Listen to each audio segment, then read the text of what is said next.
Vergil Ortiz versus Erickson Lubin. Who's going to win this fight? Well, first of all, who's going to win this fight? Let's take a look at their latest performances, in which Vergil Ortiz fought Sergey Boychuk, in which Sergey Boychuk dropped Vergil Ortiz in round 1. Whoa,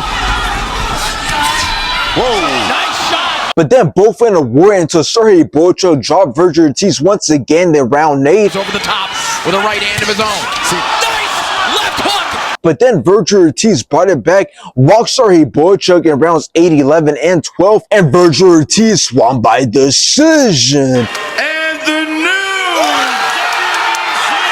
Now after this, Vergil Ortiz wanted to fight Israel Majimov, in which both started off very slow until Vergil Ortiz let his hands go, landed some great shots, completely outlanded Israel Majimov, and Vergil Ortiz won by decision. And still, Now let's take a look at Erickson Lubin's latest performances, in which he fought Jesus Ramos, in which it was a very close fight. Both started off very fast, both went back and forth, both had some great combinations, but Erickson Lubin won by decision. Now after this, Erickson Lubin wanted to fight RJL Holmes Jr., in which Erickson Lubin started off great, dropped RJL Holmes Jr. you can try to stop this fight.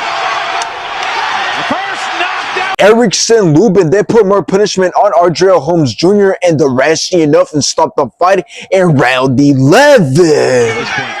Erickson Lubin want to get back to a title opportunity, and he does it! Now, this fight is going to be crazy, so let's get straight into how this fight can play out. Well, here's the thing. I don't want to discredit Erickson Lubin because he's definitely a sharp boxer with great skill sets, but there's just a lot of things that seem to be going against him in this fight, like the fact that he just came back this year after not having fought since 2023, and when comparing both men's resumes and latest performances, Vergil Ortiz definitely beats him. Not to mention that stylistically, this doesn't look like it's going to favor Erickson Lubin, so in this fight, I'm expecting Vergil Ortiz to be on the front foot, looking to let his hands go and stay busy, and if he can sit down on his shots, Erickson Lubin is definitely going to be in trouble. I mean, we've seen Jesus Ramos have success with getting things going and landing some crazy combinations on Erickson Lubin, and I believe we're going to see the same thing from Vergil Ortiz. So I got Vergil Ortiz winning this fight. I believe he's going to be the one pushing the pace of the fight, and he will be landing not only the better shots, but a lot more shots. The only way I can see Erickson Lubin winning this fight is by doing a good job of not getting overwhelmed by the pressure, staying sharp, picking his shots, and maybe he can do enough to take the win, but I don't see this happening because, again, Vergil Ortiz is going to be aggressive on the front foot, and I don't see Erickson Lubin being able to stand his ground. And after Vergil Ortiz wins this fight, which this was supposed to be a step down in competition, after Vergil Ortiz had fought 2 very good fights against 2 very good opponents,